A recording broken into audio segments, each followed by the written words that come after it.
Hey, everybody, it's Marisa, Murgatroyd, founder of Live Your Message and Superhero Summit. So I'm really stoked because I've got 4 superheroes in the house, 5 including me. I'm still wearing my pleather. I've got my kind of superhero suit on, and I really want to introduce them to you because they've got amazing backstories of how they went from, being just a regular old Joe on the street to becoming a superhero. And sometimes I think it's easy to look up to people who've already become successful and made a name for themselves in this online business world and think that it's not possible. And that's why we really wanted to do this behind the scenes before the summit starts, so you can hear our stories and know where we all came from, and also to learn very specific actionable tips from each one of our superheroes and how you can get started today, because there's a couple of months between now and the summit, and start seeing success today. So we want you to leave with something actionable in addition to being inspired by the stories of our people today. So if you haven't marked your calendars already, the Author Speaker Coach Superhero Summit is November 10th through 21st, and it's going to be amazing. So if you're an author who wants to sell books, really become that bestseller, if you're a speaker who wants to fill rooms, or a coach who really wants to have a thriving private practice with lots of clients, then you're going to want to tune in because we share strategies on how to do all of this.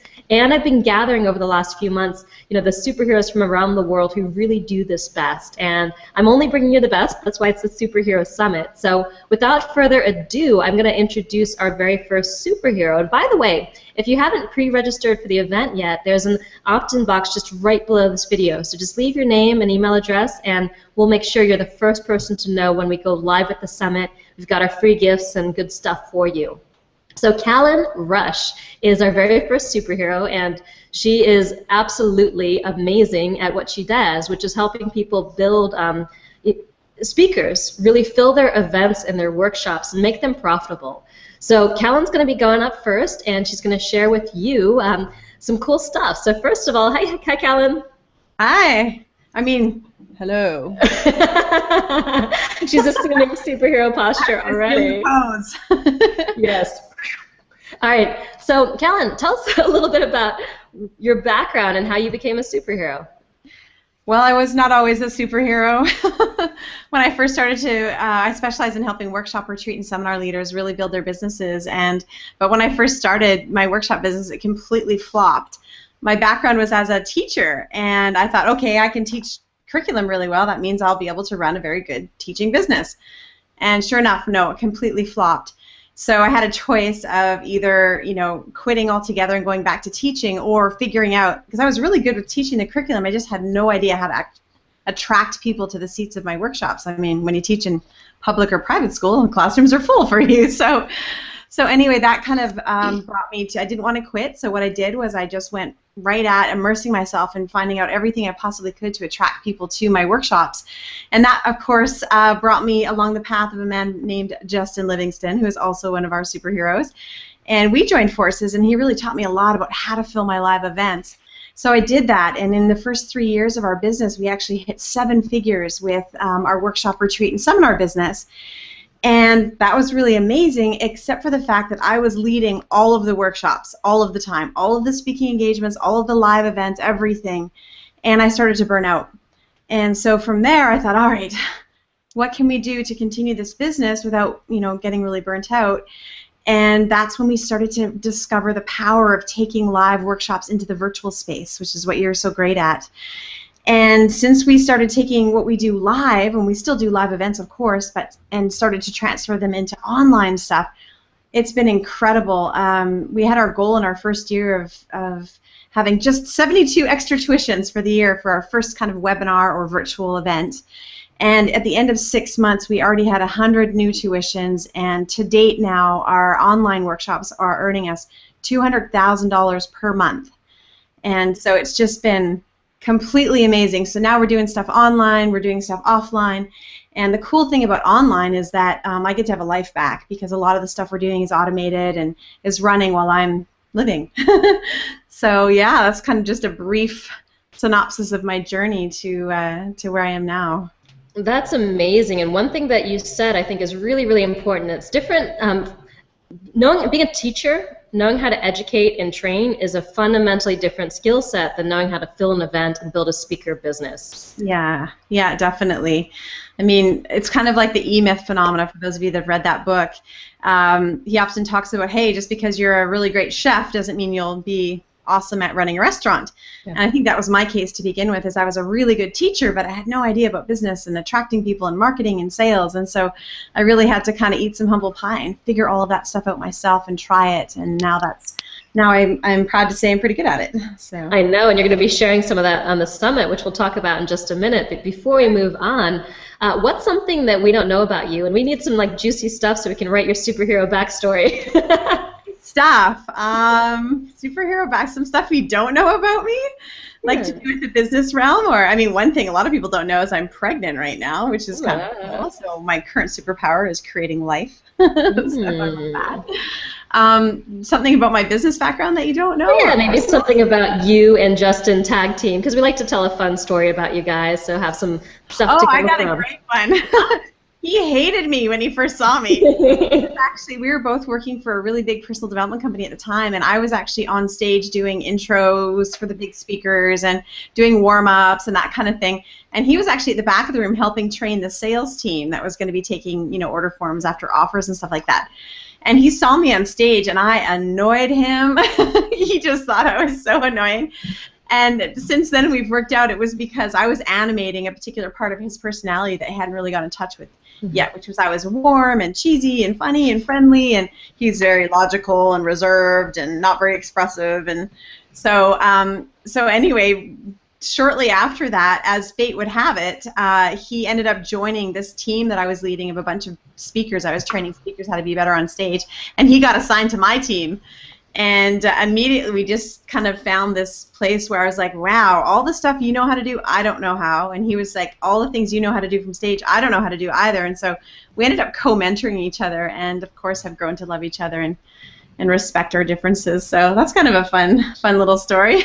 That is really fun. We can learn from people that we don't always expect, which is awesome. And that's why we have such a diverse group of superheroes here, because you never know which one of these amazing people is going to be the one that really sparks something in you. And there might be a few of them, but you don't know. In fact, I would say that's the exact reason why we're so successful and why we've built such a great business in such a short amount of time, is because we have vastly different personalities, vastly different skill sets, and I think that's why you've got us as the Wonder Twins, because when we combine our power, it's really amazing what we can create.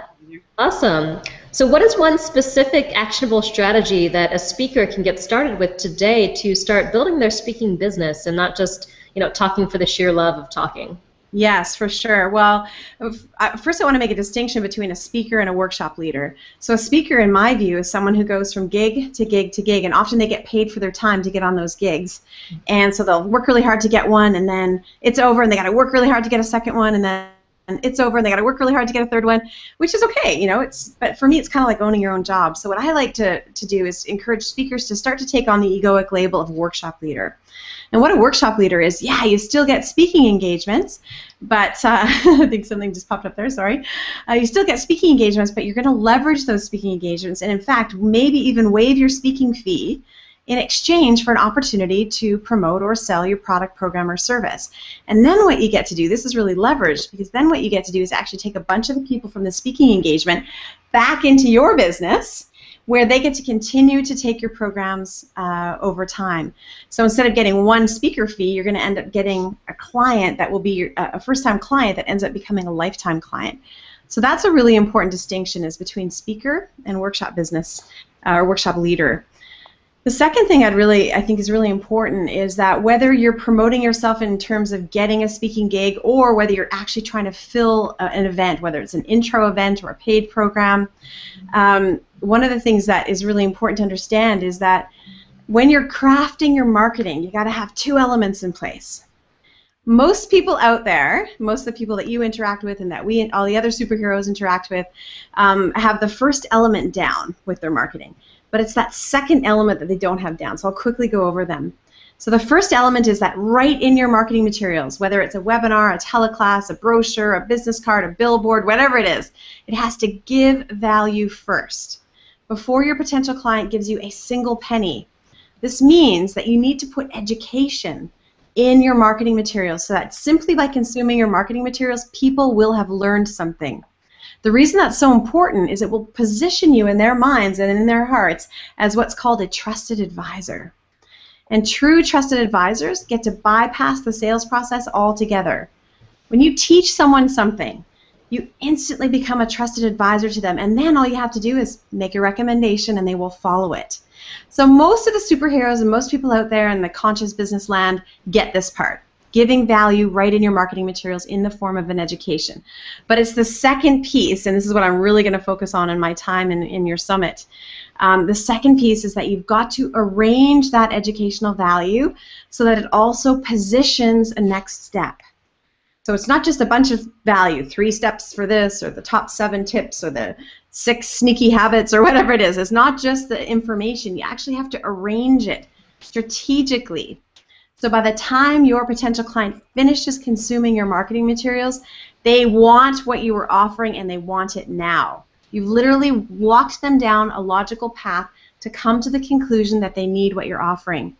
And I would say positioning is the trickiest part about writing really, really good education-based marketing materials. But I'm going to give you some tips and some hints on my Telesummit segment with you, and hopefully people can walk away with a way better understanding of how to do it. Awesome. Well, can you share what you're going to be teaching on your summit and why everyone should come out? And for those of you who want to see Callan live, she's on Friday, November 14th. All of our sessions at noon, so Friday, November 14th, definitely you're not going to want to miss this one. Yeah, thank you. So I'm going to be doing a segment called Wealth Through Workshops. And specifically by workshop, I mean any kind of live or virtual event. So it could be a summit like this, it could be a teleclass, a webinar program, it could be a live 3-hour evening event, it could be a retreat or anything that's where you're gathering people either live or virtual. I'm going to show you how to create it in such a way that gives a ton of value but also has you earn a really lucrative living. So specifically, I'm going to show you how to pack those kinds of events with your perfect clients, because it's not enough these days just to have a room full of people. You got to have a room full of people that you love to work with. So I'm going to show you exactly how to get your ideal clients in the room. I'm going to show you how to avoid making any of your introductory workshops or introductory teleclasses or webinars a big pitch fest that breaks trust, that ruins your credibility, and that really alienates your audience from you, doesn't have them wanting to do more business with you. So I'll show you how to kind of get rid of the pitch fest forever, because you know that there's a lot of kind of pitch fest intro events out there. So we're going to get rid of those, and I'll show you the new way to do it. And I'm also going to, as I said earlier, show you how to design your content. So again, it gives a lot of value, but it also strategically moves people into wanting what you have to offer. And there's a really simple way to do it, and I'll be walking through that on the call as well. Fabulous. All right, can't wait to have you live, and you're on the first Friday, which I think is November 14th. So thank you so much, Callan, and I know you've got a party to go to, so I'll let you, go back into your civilian clothes and see you soon. Okay, see you. All right, bye. Okay, so next up we've got Michelle Schubnell. So Michelle and I went to the same college, and she was actually one of my clients, and then she became a really good friend and played a key part in hooking me up with the amazing Murray. He's now my husband and my business partner, so I've got a lot of love for Michelle for a lot of different reasons. All right, Michelle, so can you tell us some of your story about how you became a superhero, how you got started, and how you rose to the successful business that you've now got? Sure. Thank you so much, Marisa. Well, first of all, I'm so happy and honored to be here. I consider myself a little bit of a super coach because I started coaching in 1998. I learned about the profession in September, and October of that year I joined Coach U, took classes in the evenings for 2 years, coached clients on Sundays, and then in May of 2000 made that big leap, Superman leap from full-time employee selling software to full-time coach. And I bet many of our listeners here can relate to going from wanting to be a coach and business owner but being stuck in a job and everything it takes to make that decision and then actually jump to going into having your full-time business. And for me, I thought it was going to be a piece of cake because I used to sell multi-million-dollar software systems. So I was shocked when I struggled to get coaching clients, and at the time I was charging $150 a month. And it's that whole thing that you don't know what you don't know. And fortunately, right about the time I was starting to think about brushing off my resume and, putting my dream aside, I learned about a business building program specifically for coaches called Coach and Grow Rich. Well, I enrolled in that program. 6 months later, filled my practice. 2 months after that, met the founder of the program at an ICF conference.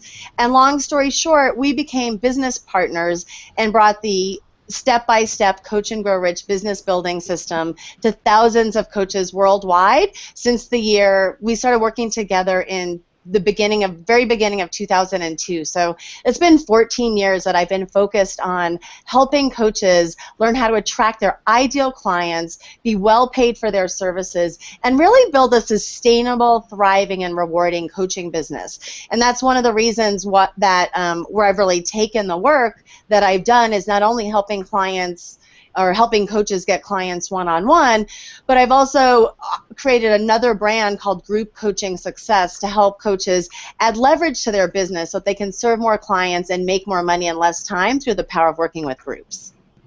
Awesome, awesome. And what I love about you is you're not just focused on the art of coaching, but you're really focused on the business of coaching.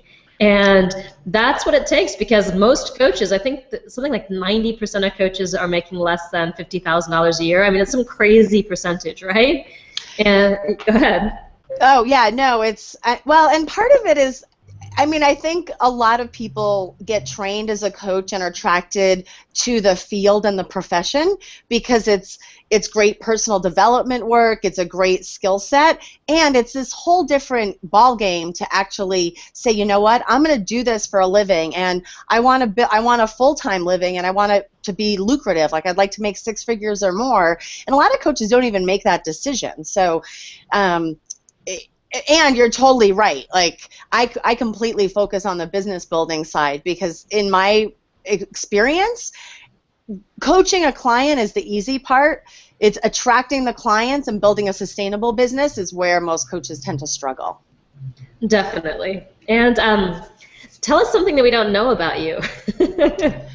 Well, I had the benefit of listening to you ask Callan that, so I was thinking, like, okay, what do you, business-wise? So I mentioned that I used to have a business partner, Michael, and so when Michael and I first started working together, it's kind of funny because we would meet in really interesting places. He lived in Southern California, Redondo Beach, and I was living in San Francisco at the time, and so we would like meet in the middle for our business meetings. And so I remember I love to camp, and so one of the things we did is we met in Yosemite and we camped and we planned our business, and we moved forward. So, and that actually, people that know me well probably know that, but I'm such a big believer that if we do this entrepreneurial thing, we should design it to support us in living the lives that we really love. And Marisa, you know me pretty well. That's something that I definitely walk my talk with. So.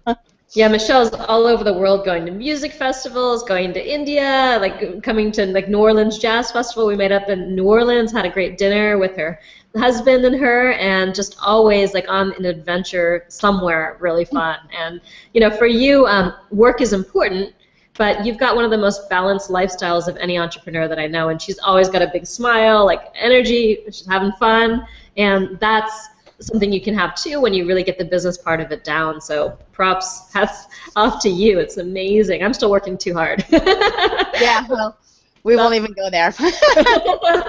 There's also trade-offs for that. So I tip my hat off to you and all your hard work, and I know you're going to be enjoying the fruits of your hard work at some point. So. For sure, and we're enjoying it now, just not going totally to Tahiti yet, for like the 5-month-long sabbatical, but it's all good. So tell us what's one very specific actionable tip that coaches can start doing right now and using to build their business. Yeah, so I thought about this question, and I'm a big believer in coaches ultimately learning how to leverage their time. So most coaches get into the profession because they love that one-on-one work, and that's what they get trained to do. But in my 12 years that I've been full-time working with coaches on business building, I can't even think of a single coach that's just stayed with that one-on-one model. Either they've left the profession or they've expanded their business model to do group coaching, to like do what Callan does and go through her training and lead workshops and seminars, or they create information products, or they write a book, or they're out there speaking. And I'm a big, huge proponent of that. So my one tip I want to share is, how do you quickly and easily create your signature system so that you have the foundation for some content for your own intellectual property and system so that you can leverage your time as a coach. So can I share that in just a couple of quick steps? Please, please. Okay, great. So what you want to do is first start off and think about who's your ideal client and what's the number one problem you help them solve. And that's the foundation of your successful coaching business, and also being able to figure out what your signature system is about. So once you're clear on that, who do you help? What problem do you help them solve? Think about what you typically do with clients. And I actually have an exercise in my Coach and Grow Rich University that walks people through a process for figuring it out. But the condensed version is, if you think about working with a client, what are the different things linearly or sequentially that you help them do? And just write those down. Even easier is have someone ask you, what do you do next? What do you do next? But identify what are the things that you do with clients. You should now have a list of the questions you ask, the things you look at, the typical situations that come up. Look at that list and put it into anywhere between 3 and 7 steps. So all of those things you should be able to put into different buckets. So come up with 3 to 7 steps, and those would be the core steps of your signature system. Then for each step, create one framework and use that framework for each step. So what I mean by that is, for each step you might pick, I'm going to list off, here I've got a great little list right here. Look at my little cheat sheet. I'm going to list off 8 different things that you could address in each step in your system. Don't address all 8. Pick anywhere between 3 and 5 and address those in your steps. Okay, you ready? We're ready. Ready. Okay, good. First, define your step. Next, explain the benefits of the step. Give a story or an example. This is a great place where you could share a client story, and people love and remember stories. And I know Marisa is great about teaching people about stories. So you can put a story in here. You could have learning points, 1 to 3 learning points for each step. Powerful questions. As coaches, we love to ask powerful questions. You could have 1 to 3 powerful questions in each step. You could have a quote, action items or assignments, and then resources. So for each step, pick any number of those things to create your framework, and then build out your steps based on that framework. And really, once you create your framework, figuring out the content for each step gets super easy. Once you do this, that can become the foundation of your group coaching programs, of your book, of your speaking topics. And I guarantee you, if you've been coaching clients, you have your signature system inside you. It's just a matter of sitting down and writing it out. So that's my tip. Spend a little time and work on your signature system, because it becomes the foundation of all the different revenue streams that you can create in your coaching business. So true. I remember when I cracked the code on my signature system, and I still use it all the time today, what an eye-opener it was for me, and how many other avenues it made possible. So thank you so much for sharing. And Michelle is going to be on the summit on Saturday, November 16th. I know it's a Saturday. I think I actually got my, hold on. I think it's a Sunday, actually. Okay, yeah, you're on Sunday, November 16th. Yes. You are on Sunday, November 16th. So I know it's a Sunday, but you're going to want to come out for Michelle, because she's truly got one of the most sort of turnkey systems of anybody that I know, where she gives such specific details that you can't go wrong. So Michelle, tell us, what are you going to be teaching on Sunday? Yeah, I'm going to be teaching about group coaching, which I believe, hands down, is the best way for a coach or really author speaker to leverage their time, increase their impact and their income, and do that in way less time. So what we're going to be focusing on is how do you design that irresistible group that your ideal clients can't wait to join? What are the big mistakes that people make when they launch their first group programs and how you can avoid them? How do you create that content? So that was the tip I gave you to start figuring out your signature system. But how do you determine how much content you should have in your group program? How do you really take your content and expand it?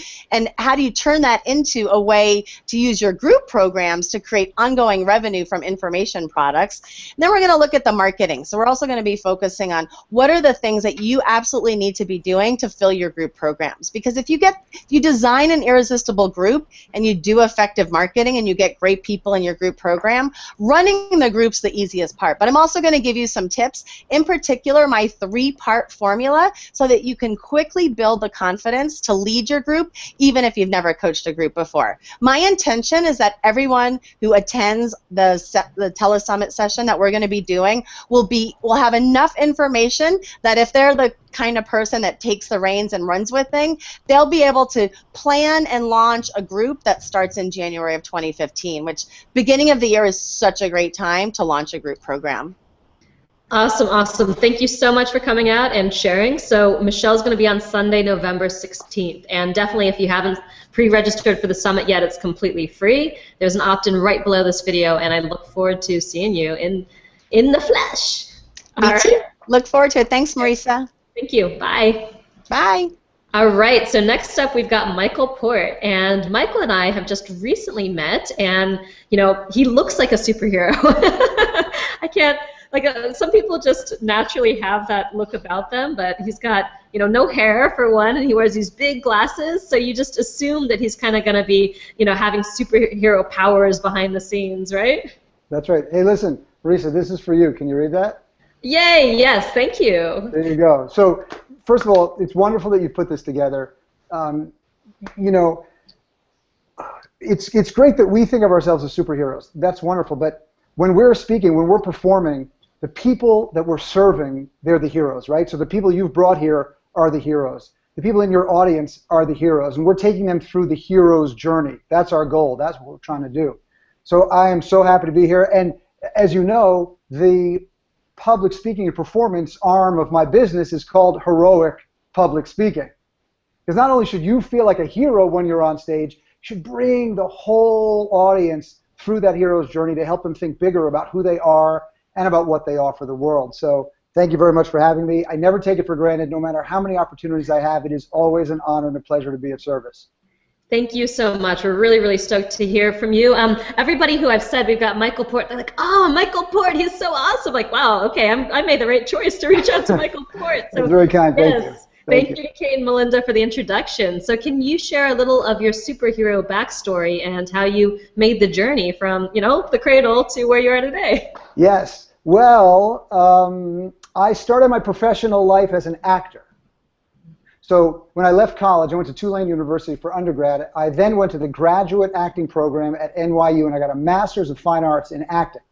And then I worked professionally for a number of years. I was on shows like Sex and the City, Third Watch, Law and Order, All My Children, 100 Center Street, movies like Down to Earth, The Pelican Brief, Last Call, The Believer. And I did hundreds of voiceovers. That was my bread and butter in between jobs. So AT&T, remember the old 1-800 call, AT&T? Remember that one? Uh-huh. The Blonde Shavers, Coors Beer, Budweiser commercials. You remember the What's Up guys on Budweiser? Remember those guys? Yeah, I'm too young, I don't know. Well, I know What's Up, so I don't know if it's them or somebody else who said the that. What's Up guys, no, so it wasn't the What's Up guys. Budweiser then did a whole series of spin-offs. And they did, instead of the What's Up guys, they took a bunch of guys who looked really Italian, and I used to have big, black, poofy hair. And we were the how you doing guys. All we said was, how you doing, how you doing, how you doing, how you doing. That was it. And then at the end, it was always me going, you don't want to know. So that was it. So listen, so then I left acting because I thought maybe I could have more control over my life if I went into business. You know, the world of the artist is not one that you can easily control until you get to the Tom Hanks, Tom Cruise level. So I talked my way into a job for which I was completely unqualified. And I told him I was unqualified, but here's why you should hire me anyway. And when I look back, I know that the reason they said yes to me is because I was a performer, because I knew what the actor knew about creating a character and playing a role that was right for that situation. And that's what we're doing as performers. That's what we're doing as leaders. That's what we're doing when we are inspiring others. We are playing a character, an amplified version of ourselves, of the best parts of ourselves.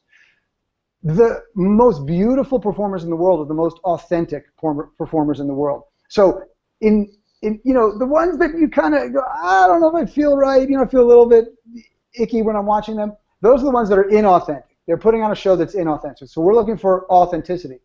And I spent some time in the fitness industry. That's where I talked my way into that job. And I had some success. I did pretty well. I sold out of the business that I was a part of, and then I went out on my own. And I started in 2003, and my very first book came out in 2006 called Book Yourself Solid, which still is one of the top-selling marketing books in the world for small business. And then I wrote 5 others, and I'm working on a sixth now called Steal the Show. And it's all about how performance can play a huge part in your success no matter what you're doing, from speeches to interviews to deal closing pitches, even from the boardroom to the bedroom. I mean, look, I'm just saying, even a first date is a performance. So we're always performing in one way or another. And I've been very, very fortunate. And over the last year and a half, I started teaching performance because people asked me for it for years. And I often joke it's the only thing I'm actually trained to do. I mean, I'm uniquely qualified to do it because I have a Master's of Fine Arts from arguably one of the best graduate training programs in the country, if not the world, for actors. So I love it. It is more fun than I've had in a decade of teaching anything, and we're just having a blast doing it. So I feel very, very fortunate. And of course, I'm a professional speaker. So there's a difference between, I think, people who speak on the stage and sell product, which is fine. It's a good thing. It's a great thing. It's not a problem. And then people who are professional speakers who go into large organizations and are paid a lot of money to speak. They're 2 different dynamics. And if you're interested in getting large organizations to pay you, then the session that I do on the 17th is where you want to be. Because I will walk you through how to become that very, very high-level professional speaker. And I knew from day one that I didn't want to build a speaking-only business because, as one of your guests said earlier, all you're doing then is on the road all the time. I mean, some of my colleagues who are New York Times bestselling authors also, and all they do is speak, 300 days a year they're on the road. That is a grind. That is a tough, tough living. Even if you're getting paid 35, 45 grand a speech, it's still a grind. So I knew that right from the beginning. So I designed the business to be an intellectual property-based business. And we run, obviously, mentoring programs. We have a school of coach training. There's so many different things we do that a large organization now run for me. But the speaking, you can get paid at a very, very high level and still use it as a brilliant promotional tool. So you're promoting and speaking, and you can turn it into lots of revenue. So, for example, I gave a speech last week in Arizona. They spent $60,000 to have me there. That's $60,000 to have me there. And now we're working on a deal that will be, over time, a 7-figure deal to take my intellectual property and incorporate it into their training materials. So being a very high-level speaker on the professional circuit does not mean that you are not then also producing lots of other revenue-generating opportunities, but you're also getting paid to be there, and it's a very different dynamic. So that's what I do now, and I'm actually off tomorrow to LA and then San Diego for one of my workshops, one of my mentoring workshops, and then to give the Think Big Revolution keynote show.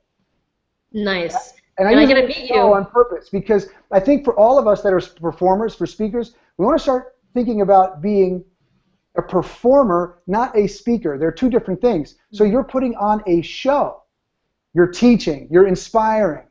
You're moving people to take action, to get them to think, to get them to feel, to get them to do what you want them to do. But can you do it as a performer rather than just a speaker? Again, 2 different things. And if you get to that level of being a performer and an educator and a New York Times bestselling author and all those kind of things put together, well, then you're in a whole nother, you're in the 0.0001%, from a revenue generating perspective, and from a reputation perspective. And that's where I want to take all these folks, because it's not that hard to do technically. It just requires courage. You know, it requires that the superhero, in the hero's journey, they always have some big roadblock. There's something getting in their way. There's something that they keep running up against. And the superhero is the one who hurdles that roadblock, who punches through it, who moves through that. And then when they do, they finally get their powers.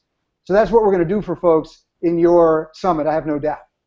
I love it. I really love it, because I know, I mean, I've been to so many events where I'm just like bored and I can't stay awake and I'm falling asleep, and they've got an amazing content, but their execution and their performance is horrible, and it's you know, sleepy. And I think people also sometimes think that as a professional, in order to come across credible, and I know I'm like 4'11¼ and I look like I'm in my 20s, and I always thought, well, is anyone going to believe me and my expertise? And that's not even an issue, honestly. Once you speak with passion and confidence, none of that being short or young or old or fat or any of that, even handicapped. I've had people come up with learning disabilities and like knock it out of the park, or having had a stroke and not being able to, you know, speak as clearly as usual. But as long as you do it with passion and confidence, and sometimes call that out, it's amazing the reaction that you can have on your audience, and moving them to an emotional place where real transformation is possible. Absolutely. And can you show instead of tell? For example, the opening of the Think Big Revolution show, I talk about the idea of making and keeping promises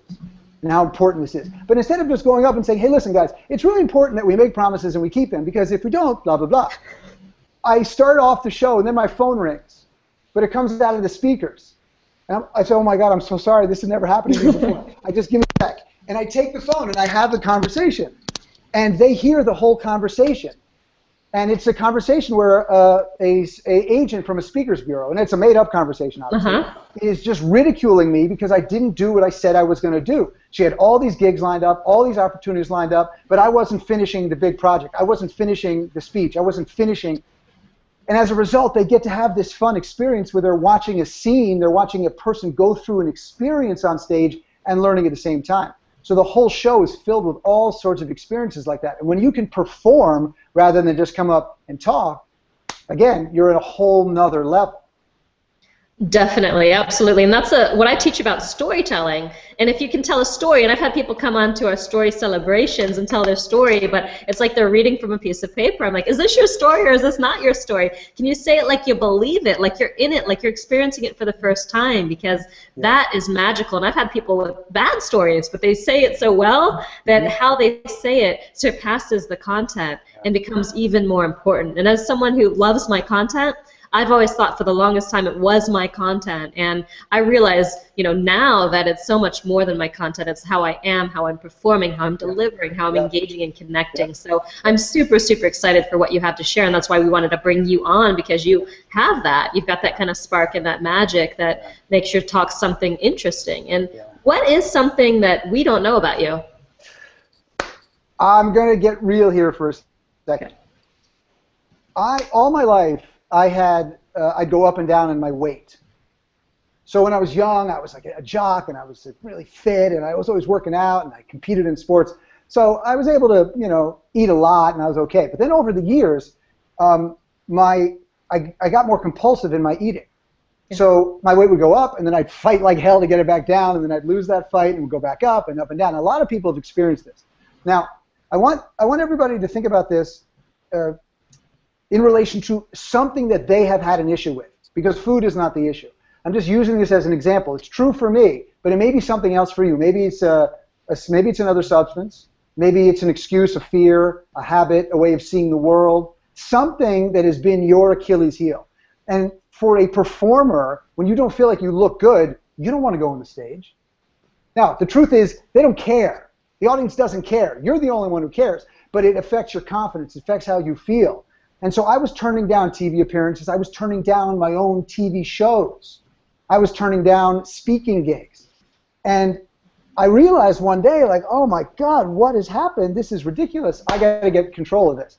And so I looked at it the way that an alcoholic would look at alcohol. And I said, no more sugar, no more fried foods, no more white flour, anything that's done. And that was over 3 years ago. And since then, literally, I can say, without any exaggeration whatsoever, my life has changed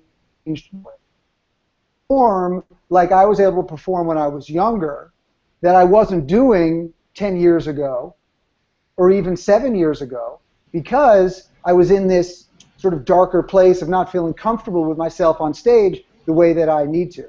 So that was a huge, huge, huge, that very few people know. I don't talk about it a lot, but I'm comfortable talking about it now because it now allows me, it affords me the integrity to do presentations about thinking big, because you cannot hide if you want to be on the stage. You know how, have you ever heard a speaking coach or somebody give advice so that if you're nervous, if you're scared on stage, you should think of the audience in their underwear or naked? Yes. That is the worst piece of advice I've ever heard in my life. It just makes no sense. Okay, so here you are, you're scared, you go up there, all of a sudden now you look at everybody naked. That's supposed to calm you down? No, not at all. This is going to make you really anxious, and then of course you're thinking about the wrong thing. You're not supposed to be thinking about people naked up there. The truth of the matter is, the fact of the matter is, it's the performer who's naked. It's you who is, of course, metaphorically speaking, not actually naked, but you're naked. It's like you taking off your clothes and turning very slowly around so that everybody can see who you are, warts and all. And if you are willing to be up on the stage like that, you don't have to worry about selling anything ever. You know, this last gig it's now a 7-figure gig. Just one gig is a 7-figure gig right there. Just one. There's just one. I didn't say once on stage, go to my website and opt in for this. I didn't have to say anything, not a thing. Because when you are the best in the room, the work speaks for itself. So that's what I want to do. I want to help people get to that level where they feel so confident that the business side of it is easy. So can I give you a really good tip that'll help? I would love it. Yes. So here's what you do. Let's say you get some interest. Somebody's interested in you, and they send you an email. Are you available this date? Or you reach out to somebody else and say, hey, I'd love to come and talk to your organization about this, et cetera, et cetera. And they expressed a little bit of interest. What you do is you make a video for them, specifically. Now, when you're talking about higher level stuff, meeting planners, decision makers at organizations where they're bringing in you for professional speeches, they're looking at a lot of other professionals. And it always starts out with either going through the bureaus or to the agents or directly to you, and they say, so we're checking on your availability and fees. So availability says, yes, I'm available. Your fees go back, and they start comparing fees to everybody else. So instead of sending that back, you do a video. And you do a video after you do a little bit of research on that. So you say, hey, listen, I looked at you put the camera on yourself. I looked at your video from the conference last year. It was fantastic. I loved how you did this. I loved how you did this. Here's how I can make a difference this year. This is what I'm going to bring this year. And then you can talk a little bit about your accomplishments, what you've done, why it's relevant. You can say, for example, you can say, so, I've written 5 books, 2 editions of this book here, this book here, this book here, this book here. This is the illustrated version of Book Yourself Solid. Oh, and if you want to do it in Japanese, we can do it in Japanese. If you want to do it in Polish, we can do Polish. If you want to do Korean, we can do Korean. So, of course, you would do that, but you can use whatever tools or resources you have to actually show them, look, here's why I'm credible, here's what I can bring to you. And then, if you get even smarter, you can then cut in some of your actual speaking to that video. So you can then move to, okay, so look, here's a clip, here's a 5-minute clip of me speaking to this organization about X, Y, and Z, and here's why I think it'll be great. So let's make a time to talk, blah, blah, blah, and you can close it up. But it makes such a difference. They will say again and again and again and again, I never had anybody do that for us before. And you would think, of course, lots of people do it. I actually learned this from my friend Mike McAllowitz, who's a great guy. And it just over and over and over and over and over and over, it works. And it's really, really quite good. One last thing. You have to have video. No matter what, you have to have video. This is it's a non-starter without video. But the highlight reel, the sizzle reel with you saying one little clip and then a cut to the audience, B-roll, that doesn't fly anymore, because a great editor can put together a demo reel for anybody, make them look great. You need longer video that shows you can hold the stage, that you can take a concept from point A to point B, that you can wrap it up, that you understand situation, that you understand conflict, that you understand resolution, and you can bring it home. So that's very, very important to have as well. Is that helpful? Very helpful. Thank you so much. And I know you're on Monday. You're coming up on Monday, which is the 17th of November. So you definitely want to check Michael out noon Pacific on the 17th. And anything else you want to say about what you're teaching? You kind of already said it, but if you got more, give it to us. We're going to go deeper into the performance secrets of the highest paid speakers. So these are my colleagues that I'm working with all the time. So I know what they do and what works. So what you need to know in order to get paid speaking gigs. I know you want that. The easy way out is to say, no, I don't want to get paid to speak. But of course you want to get paid to speak. How to approach the right people with your offer so that they're hungry to book you for their gigs. What you need to have prepared before you even think about taking the stage. It may surprise you. And then, of course, how to market your speaking business so that you get more clients than you can possibly handle, even if you hate all of the marketing and the sales part of the equation. And then, of course, we're doing a giveaway, too. Are we allowed to say what the giveaway is? Sure. Yeah. So I know that we're doing a giveaway in this summit of a seat in the Book Yourself Solid Home Study Program, which is a $599 value. So I believe they need to be, or I hope they need to be, on the session on the 17th to be eligible for that. So the session is called The $1 Million Speaker, How to Book Yourself Solid and Make a Full-Time Living as a Professional Speaker. Love it. Really love it. Super stoked to have you. Thank you so much. And I think we're going to meet this weekend in Los Angeles. Yes, in Los Angeles. We're going to have a great time. We're bringing a great group of people together, and I'm really excited to meet you. And I'll know you're the one who's for... Yeah, I'm not going to wear my superhero suit, so you won't recognize me that way. Just between you and I, I'm obsessed with small people. I think small people are the coolest people in the world. Thank you. They can fit in coach seats really comfortably in the airplanes. There's so many benefits to being small. I know, it's deceptive as well. You know, it's like the secret weapon factor that you can have. Exactly. Yes. Because I open my mouth and people don't expect it. And power just comes out. Yes. Hits them. But just remember, everybody, you guys rock. Thank you. You all rock. Thank you so much, Michael. Really, really looking forward to having you on. And time to introduce our next speaker, Jesse. So Jesse over there is totally awesome.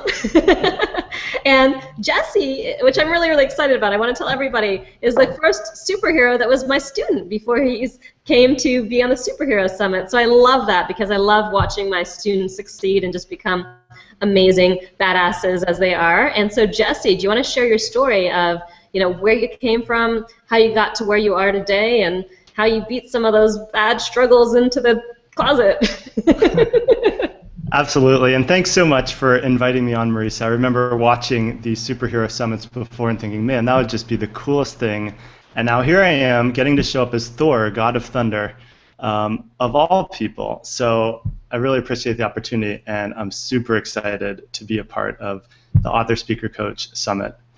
So, my background, sort of my superhero story coming up to what I'll be talking about on the summit, which is doing a best-selling book launch, specifically on Amazon, started from perhaps a place that you wouldn't expect. I mean, from a young age, 13, 14, my only obsession in life was music. I was an electric guitar player. I ditched school and learned Jimi Hendrix songs and play with bands. And there was the only conception I had in my mind, long before entrepreneurship, long before being an author.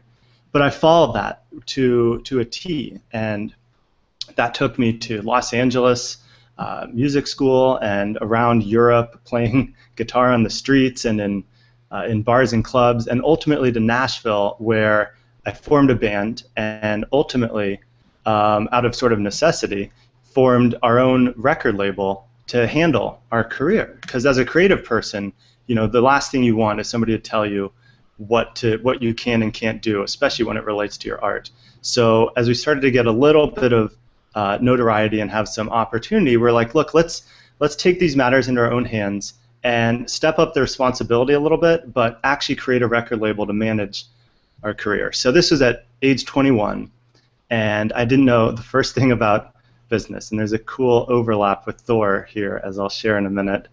But over the next 3 years, I just dived in headfirst and ended up raising about $100,000 or so and built a team.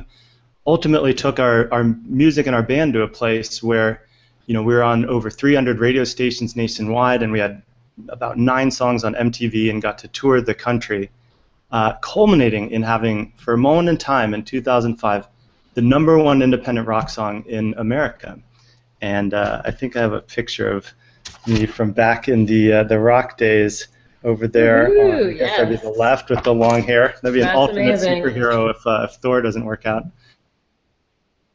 But at a point in time, sort of after achieving a lifelong goal and dream and getting introduced to entrepreneurship, I could never see myself doing this when I was 40. And so ultimately I took a step into the unknown again and decided to leave the band and embrace my newfound love for entrepreneurship. Over the next 6 or 7 years throughout my 20s, I'd founded or co-founded over 5 businesses, all in a different industry each time. And as I was getting ready to turn 30, I had trouble answering the question of what do you do? Because it was very often a new answer, a different answer. And so I've always been passionate about books. I mean, you see behind me here, I've got the great works of Western civilization, and I actually, it's the one thing I never throw away every time I move. And so I decided to try and encapsulate all my experiences, the stories and strategies from a life of entrepreneurship into a book, which ultimately took the form of my first book, the first version of my first book, Lifestyle Entrepreneur. And that came out in Southeast Asia back in 2012, very traditional type of publishing release. A great publisher, Callan Publications, highly recommend it. But we didn't even do digital. But we played on the fact that I speak Chinese and I had a business history in Asia, and here I am, this 6'4" white guy that kind of looks like Thor, traveling around doing book fairs and signings, and really stepping into the role of an author, and ultimately the #2 business best-selling author in all of Malaysia and Southeast Asia. So that quickly led to me pursuing what had become my dream up till very recently, which was to sign with a U.S. publisher and release my book nationwide. And so that materialized last year when I signed with Morgan James, which is home to Brendan Burchard, I think a shared mentor of ours, and Jeff Walker, if people followed the recent book of his launch. And so now the updated version of Lifestyle Entrepreneur is out. And after going through that whole experience and really being attuned to what was working and what wasn't, what publishers were doing and what was lacking, I decided to sort of step in, similar to starting a record label in order to further my own music passions and ambitions, and created Lifestyle Entrepreneurs Press to really work with other authors, entrepreneurs, to not only finish and finalize their message into a presentable form that was helpful to people, but to really build out a launch strategy and a back-end business or brand that was an extension of the book, of the content, of the topics that they're in there. And so our most recent launch was last month, and it was a book called Get Paid for Your Pad, which we think is the definitive book for Airbnb hosts, and it just skyrocketed to the charts. We hit #1 bed and breakfast book on Amazon, which was kind of easy, but then we hit #1 real estate investment book on Amazon. I was like, oh, this is getting exciting. Then we hit #1 travel book, and then we got as high as #2 overall business book on Amazon during the launch window. And I said, wow, we're doing something right here. So that sort of kicked open the floodgates, and I found myself nonstop in conversations with authors and entrepreneurs who wanted to recreate that type of success, that kind of a launch for their book, and also to get input and insight on the holistic process of building a business and a brand based on a book. And so that sort of brings us up to the present, and hopefully shed some light on one of my superheroes, which is book marketing and publishing. Awesome. Nice. Well, is there anything that we don't know about you that we should know?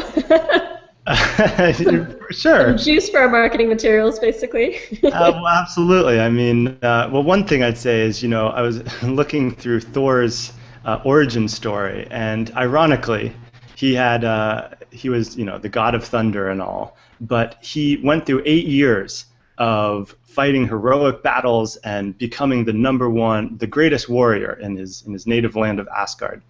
But then, to teach him a lesson, his father, Odin, sent him to Earth as a crippled medical student named Donald Blake, for anyone that's familiar with superhero lore, and he forgot his superhero powers. But he was still very gifted. So he quickly rose through the ranks until he inevitably his past and his present connected. And so I think the analogy here was, coming out of a life in music, 8 years as a musician, and then deciding to switch up everything that was familiar and going into entrepreneurship. It was almost like being the crippled medical student and having to learn entrepreneurship from the inside out. But I'm glad that I went through plenty of trial and error, some successes, some failures, and ultimately culminating in the book and everything that I'm doing now around lifestyle entrepreneur. I love so I it. thought it was very fitting that you assigned me Thor as my superhero. I love it. Well, I was actually a documentary filmmaker for 7 years. So I went through, and there was a whole other year that I was just lost in between, like, this isn't working, but I don't know what next. So I totally get it that there's that incubation in which you learn skills that end up becoming the next version of who you are, the real version underneath the surface. But sometimes it's not clear along the way until you get there what exactly you're being prepared for. So I love that. And do you have some actionable tip for authors who can get started right now and really thinking about how do they become a more successful best-selling author, not just someone scribbling in their journal on the beach? Absolutely. And so I'll share a quick actionable strategy you can use right now, and hopefully previews the whole presentation that we'll give during the summit. But this tip here I call how to skyrocket engagement on your next launch and build massive goodwill and be a superhero to your tribe. So it's sort of a simple 3-step process like this, and it starts with sending out an email to your list announcing the launch that's coming up. And a lot of people just start there and they'll say, next week or in 2 weeks we've got this great launch coming up. This could be for a book, could be for a product. But what we want to do here is have the call to action be something very simple that only takes a couple seconds to do, but starts to build a social presence for you and build sort of a momentum towards the launch itself.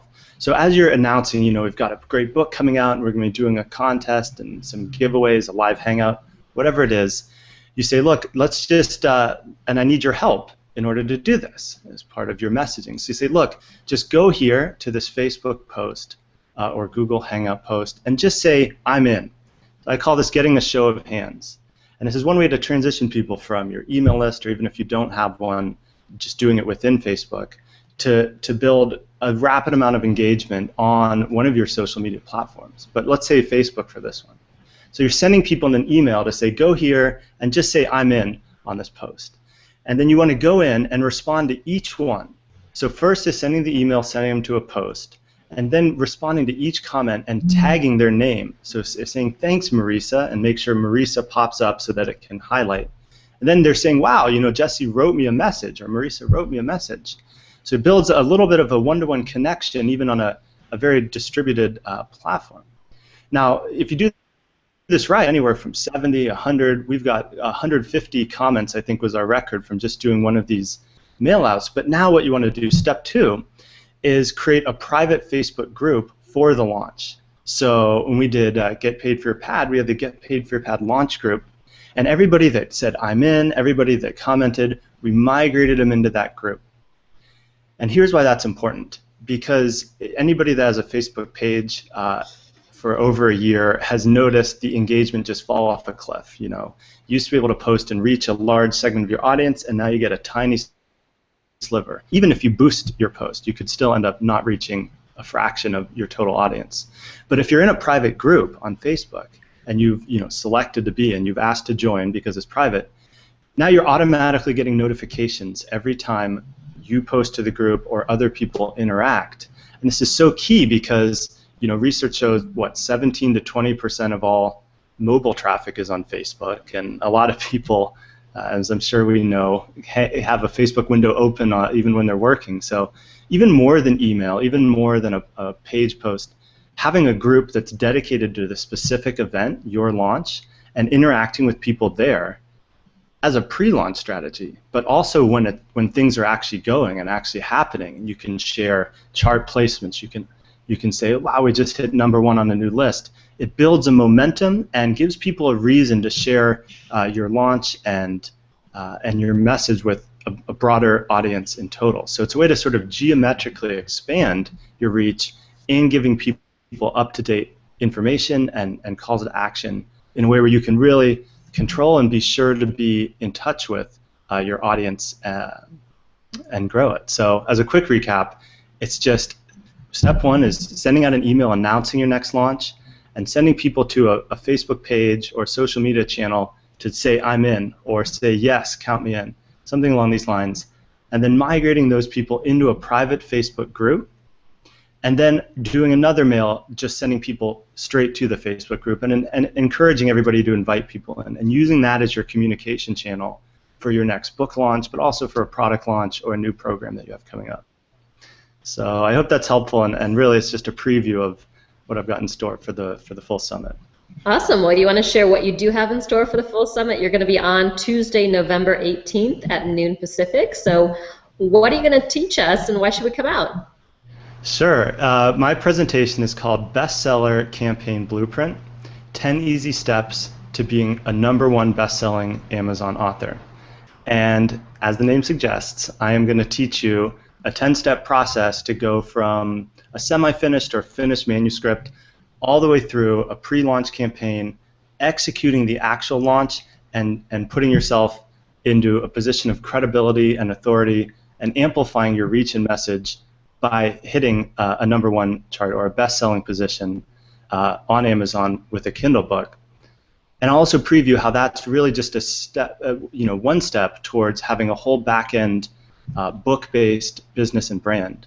And so we're going to be talking about more of the pre-launch activities that I previewed here, walk through the whole 10-step publishing plan to profits, and showing how to use contests, social media, joint venture partners, and other techniques to amplify your audience and your reach by 200 or 300% or more, as well as pre-qualify customers for high-end coaching services or back-end products and programs that you can offer them after the launch is over. Awesome. Thank you so much for coming out. Really, really appreciate it. Thanks again, Marisa. I'm super thrilled to be here. And awesome. Rock on. All right, so I'm actually next. You can stay, you don't have to go, totally up to you. So I'm actually next, and I don't know if there's anyone left, but I might as well just go ahead and share what we've got going on. So a little bit about me is, like I said, I was a documentary film director for 7 years, and one of the things that I really realized is that everybody's got a story. Pretty much everybody. You wouldn't think it, and people don't know this about themselves, but they got a story hiding inside of themselves. And one day, what happened, I was working for $1,000 a week. I was going in working like 50, 60 hours a week and getting paid $1,000 a week. And if I took a week off, I didn't get paid. And that was fine because I loved what I was doing. I mean, I was creating movies. I was doing all this awesome, awesome stuff. And one day, though, I was here like editing a film. I was knee-deep in the Final Cut Pro timeline. I had my computer going. I had all these hard drives going. And in walks my boss. And she basically said, Marisa, can I have your power cable? I left mine at home. And this was noon. She just walked into the office hours later than everybody else. She forgot her power cable. She wanted mine. There were like 10 people in the office that she could have asked for their power cable, but she had asked me, and I was the director and the producer, and I was up to some big work. And so I said, no, I need my power cable right now. I don't have a lot of battery life. I'm running some pretty intensive applications, and I need my power cable. Aw, Margarita just said, we'd love to hear your stories. Thank you. So I need the power cable. And she said, no, give me the power. That computer that you're working on and that power cable, I own that. I own that computer and I own that power cable. And just something in me at that moment kind of snapped. Even though I was doing work that I loved, I didn't own anything about my life. I was working for somebody else. I didn't own my time. She owned it. I didn't even own the power cable that was firing up my computer every single morning. And I realized that there was a ceiling that was really, really low of how high I could go in this particular job, in this particular career.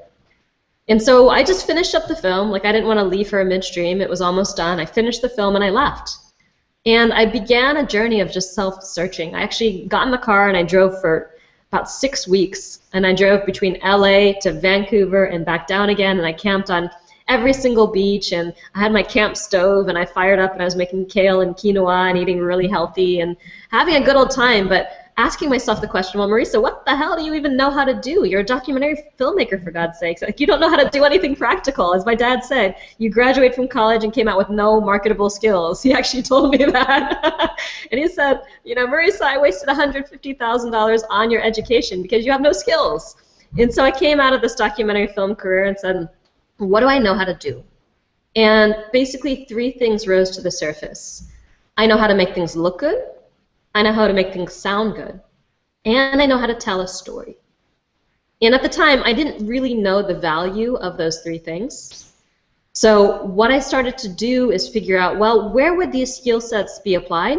And all I knew is it was going to be at the intersection of the internet and entrepreneurship, because I was tired of working in this film industry, which was so slow, where you produce a film, and then like 3 years later it hits the market. I wanted things to happen fast.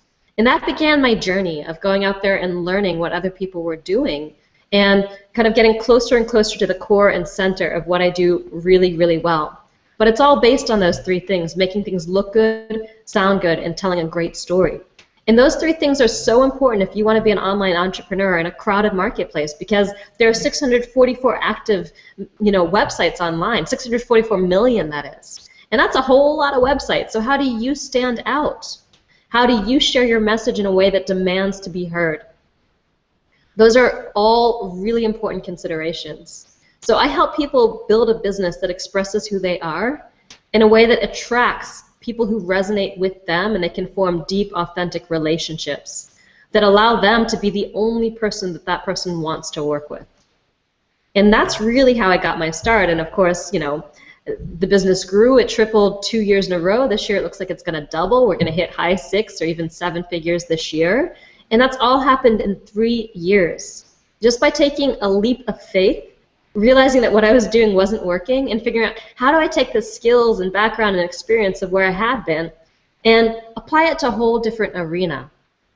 And just do it with everything that I got. So here I am today, and Superhero Summits is all about telling stories. It's all about making things look good. It's all about making things sound good. It's about building a thriving brand that you can rinse and repeat and have a massive impact around the world. So I've got a tip for you if you want to hear my tip, and it's what I call the morning after page. So the morning after page is the page that a new subscriber to your email list hits, or someone who's just signed up for a free consultation with you hits, once they've taken that action, whether it's signing up for your list or signing up for the free consultation. Right? And the reason why this page is so important is that it's the only page that 100% of new subscribers are going to see. And most people treat this page like a throwaway page. It doesn't matter, right? It's just this thing you just say, congratulations, thanks for signing up, check your inbox, and that's it. So the reason why I call it the morning after page instead of a confirmation page, which is what everybody else in the industry, calls it, is because it's like if you've ever, and I'm not saying that any of you have had this experience, but it's like waking up in bed with someone and you see them and you're like, whoa, is this the person I just went to bed with? So if you just put on a great first impression and people have been inspired to opt in or sign up or subscribe or sign up for the free consultation, but then the very next thing that they see is not at the same level as the first thing, but like way below, they're going to have second guess their decision to give you their contact information. And someone I really respect, Sean D'Souza, says that there are 3, the most important things in any business. There's a triad. There is attraction, conversion, and consumption. And a lot of people focus on attraction. They want to get more customers in the door. And smart business owners, they also focus on consumption. How do I take those new customers that came in the door and conversion. How do I take those new customers that came in the door and really get them to do something, anything, that could eventually become a profitable thing? But the really, really superhero smart business owners also think about consumption. How do I not just attract them, get them to do something, even if it's a buying event, but actually get them to consume what they just signed up for or bought? Because here's the thing, if someone's not consuming your free gift, they're not going to get the benefit, and they're not going to continue their journey with you, because either they're already overwhelmed because you gave them too much stuff, or it just wasn't important enough for them to kind of dive in and read it right away. And you want to get them going, invested in your material, so you can teach them stuff that's going to change their life really fast, so they can fall in love with you deeper and start to really follow you and engage with your content. And that confirmation page, the first page they see after they sign up, is so important to that journey. So what do you need to do on that confirmation page? Well, the very first thing is you've got to reinforce the decision they just made. Let them know it was a good choice and how to get the thing that you just promised them. The second thing that I recommend is encouraging them to consume that thing that you just promised them. Turn to page 5 for my favorite tip of all, for example. And another example is the Superhero Summit's confirmation page. Whenever you sign up for any Superhero Summit, the very next page has a video of me, and right next to it, you can go deeper, and we encourage you to download the schedule. We encourage you to kind of push a button to add it to your calendar and do all sorts of things, because we want you to come out to the Superhero Summits. It's not enough for us to just have your name and email address if you're not engaged with us and our content and all of these amazing superheroes that we're bringing your way. So the second step after watching the video is to mark your calendars. So that's a way that we're encouraging consumption of the playbook, the gift that we've just given you, and the summit itself by having you download the calendar and also click the link to have it all added to your calendar as well. And then the third step is about grab the superhero pack. Then we invite you to sign up for the replay pack and have lifetime access to all of these amazing materials, plus a bunch of bonuses and all of that, so you can continue to learn from these superheroes, for as long as you want to, or come back to the material and do it on your own time. Now, we don't lead with that first, because we know it's more valuable for you to start engaging with our content, reading our material, and coming out to the summit. And then the third thing, like I said, is really about the sale. Continue the journey, go deeper with us. So those are 3 things that I do right off the bat on the Superhero Summit's confirmation page, and that page looks good. It's a good video, right? It's really good graphics, it's well designed, and we focus your attention on those 3 things. Watch the video and find out how you can download your gift and what's inside that gift, and then mark your calendars. Find out more about the summit, and then grab the superhero pack. So those are 3 kinds of things that you can do on your confirmation pages as well. Reinforce the gift and inspire people to start digging into that free gift right away, or if it's a consultation, inspire them to actually book the consultation and show up to the consultation. And sometimes a lot of people have drop-off in those areas because they haven't done this well enough. And then you could potentially offer an upsell. It's not necessary. You don't have to do it. But if it's appropriate in that case, you can upsell someone to something else, or you can guide them deeper into your free offerings with companion materials, things like that, so they go deeper and deeper into your world. So when you do that, when you back up a first impression, an amazing, strong, powerful first impression, with an equally amazing, strong, powerful second impression, you're letting people know that you've got your ducks in a row, you've got a business that works. When they enter your world, whether it's through your free stuff or your paid stuff, they're going to be well supported. It's not like waking up in bed with someone and like, whoa, what did I just do? Who did I just give my information to? It's like, oh, okay, great. I'm really excited. I want to dig right in. I'm going to open this gift right now, or watch this video, or check out the checklist, or whatever it happens to be. And so that's super important. I really want you to pay attention to this morning after page, this confirmation page, as a tool to really engage and inspire consumption of your material with your new subscriber. All right, and I know this is something that most email marketing systems do not have good confirmation page templates. If you go to MailChimp or Infusionsoft, it's just this generic bunch of text. That's not enough. You really want to go deeper here and provide more of an experience than just the generic, confirmation box that your email marketing provider gives you.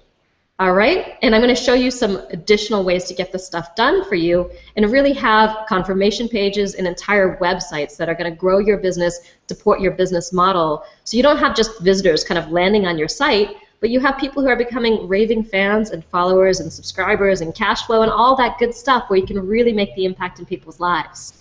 So what I'm going to be sharing in my presentation, it's going to be, for those of you who came out to the last summit, I shared the 11 critical and easy tweaks to make to your site that can instantly boost leads, conversion, and sales by 181% or more. I wasn't able to do all 11 tweaks. As I said at the beginning, I decided to go deeper in 6 tweaks rather than do all 11. So I really want to go back to some of the favorite, most popular, most life-changing tweaks, and also introduce a few more of these, like what I just shared with you. So you can have that website that works like a conversion machine. So when people come into your world, they're really taking action and then continuing to engage with you for years and years to come.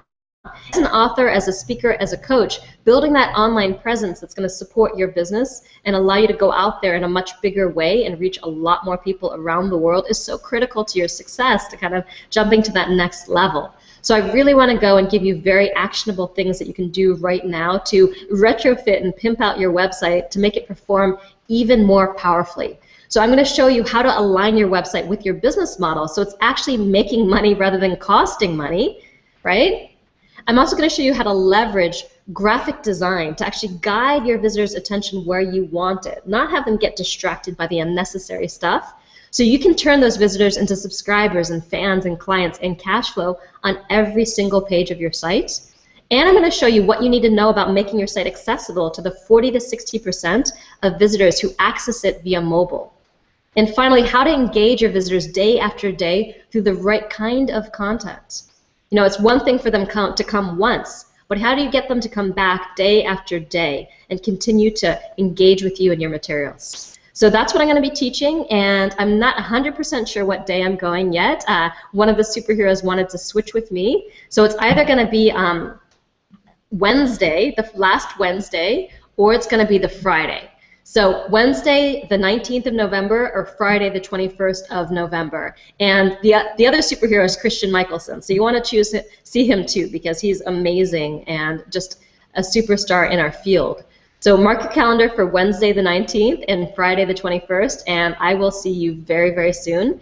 And if you haven't signed up for the Superhero Summit, just right below this video, there's a place you can pre-register and get all the updates when we go live, so you can watch and learn from our amazing superheroes, and I learned from them too. So thank you so much for coming out. Really a pleasure to do these and to hear the backstories of our superheroes. I always find out stuff that I didn't know about them, and it kind of makes sense. I'm like, no wonder they're good at this. No wonder they made their journey. So thank you so much. And before we go, Jesse, I've been dying to know, who is the bust behind you? If you can hear me. I can't hear you. I think you're muted. He's unmuting. Just a second. Yeah, anyone else want to know who that is? I can't hear you, but type it in the chat, and then I will be able to kind of find out who this bust is. I've just been sort of... Oh, there you go. Now you're good. Now you can hear me. Yes. Yay. Okay, let me turn that off. It is actually Julius Caesar. Although I should say it's Odin, my father, Thor. But actually, it's Julius Caesar, who sits atop my collection of the world's greatest books of Western civilization. So he's guarding them for me, like a true superhero. Well, you are a Renaissance man, from what I can tell. You write books, you read the greatest works of Western civilization, you play electric guitar, and you have busts of Julius Caesar in your house. Yeah, pretty much sums it up. Excellent. Well, thank you so much for coming out, everybody, and go out there, live your message, and we'll see you in November. This is the last pre-summit. We didn't actually tell you about the second one because we had too much going on to publicize it, and it was good because there's a lot of technical troubles. It's like someone was looking out for us there. But we'll see you in about a month. November 10th is when the summit starts, so definitely come out and learn some things. All right. Bye, everybody.